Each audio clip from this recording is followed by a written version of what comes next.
రెండు తెలుగు రాష్ట్రాల్లో సంక్రాంతి ఎంత పెద్ద పండగో ప్రత్యేకంగా చెప్పాల్సిన అవసరం లేదు. మరీ ముఖ్యంగా ఆంధ్రప్రదేశ్ ప్రజలు సంక్రాంతిని అత్యంత అద్భుతంగా జరుపుకుంటారు. అయితే ఉపాధి కోసం రెండు తెలుగు రాష్ట్రాల ప్రజలు వివిధ ప్రాంతాలకి వలస వెళ్తుంటారు. పండగల కోసం తమ సొంత ఊళ్లకు పయనమవుతూ ఉంటారు. ఈ క్రమంలోనే బస్సుల్లో, రైళ్లలో చెప్పలేనంత రద్దీ ఉంటుంది. కనీసం నిల్చోడానికి అంగుళం చోటు కూడా ఉండదంటే అతిశయోక్తి కాదు. ఈ నేపథ్యంలో సంక్రాంతి పండగకి సొంత ఊర్లకు వెళ్లే వారికి శుభవార్త చెప్పింది సౌత్ సెంట్రల్ రైల్వేస్. ప్రయాణికుల రద్దీ దృష్ట్యా పలు మార్గాల్లో ప్రత్యేక రైళ్లను నడపనుంది. సంక్రాంతి పండగ రద్దీని దృష్టిలో పెట్టుకుని దక్షిణ మధ్య రైల్వే ప్రయాణికులకు శుభవార్త చెప్పింది. ఉపాధి కోసం తెలంగాణ, ఏపీ ప్రజలు వివిధ నగరాలకు వలస వెళ్తుంటారు. అలాంటి వారు కేవలం పండగల సందర్భాల్లోనే తమ సొంతూళ్లకు వెళ్తుంటారు. ఈ క్రమంలోనే ప్రజా రవాణాలో తీవ్ర రద్దీ ఏర్పడుతుంది. ఈ రద్దీని దృష్టిలో ఉంచుకొని పలు మార్గాల్లో ప్రత్యేక ట్రైన్లను నడపనున్నట్లు సౌత్ సెంట్రల్ రైల్వే అధికారులు వెల్లడించారు. ఏపీ, తెలంగాణ రాష్ట్రాల మధ్య ఈ ట్రైన్ను నడపనున్నట్లు అధికారులు తెలిపారు.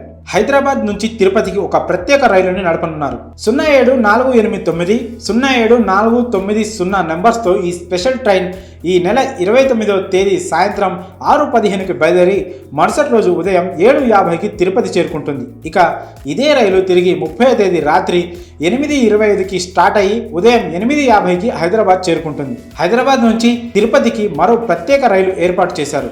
07449 07450 నెంబర్స్తో ఈ స్పెషల్ ట్రైన్ ఈ నెల 27వ తేదీ సాయంత్రం 6:10కి హైదరాబాద్ నుంచి స్టార్ట్ అయ్యి మరుసటి రోజు ఉదయం 6:45కి తిరుపతి చేరుకుంటుంది. ఇక ఈ ట్రైన్ తిరిగి తిరుపతి నుంచి 28వ తేదీ సాయంత్రం 5:15కి బయలుదేరి తర్వాతి రోజు ఉదయం 7:30కి హైదరాబాద్ చేరుకుంటుంది. ఇక ఈ రెండు ట్రైన్లతో పాటు మరో స్పెషల్ ట్రైన్ కూడా ప్రయాణికులకు అందుబాటులో ఉండనుంది. హైదరాబాద్ టు కాకినాడ 07451 07452 నెంబర్స్తో ఈ ప్రత్యేక రైలుని నడవనుంది. ఈ నెల 29న రాత్రి 8:30కి స్టార్ట్ అయ్యి మరుసటి రోజు ఉదయం 8 గంటలకు కాకినాడ చేరుకుంటుంది. ఇక ఈ ట్రైన్ తిరిగి 30వ తేదీ రాత్రి 9 గంటలకు ప్రారంభమయ్యి తర్వాతి రోజు ఉదయం 9 గంటలకు హైదరాబాద్ చేరుకుంటుంది. దీంతో ప్రయాణికుల రద్దీని నివారించగలుగుతామని రైల్వే అధికారులు తెలిపారు. అదీకాక ప్రయాణికుల రద్దీ డిమాండ్ను బట్టి ట్రైన్ సర్వీసులను పొడిగిస్తామని కూడా వారు పేర్కొన్నారు.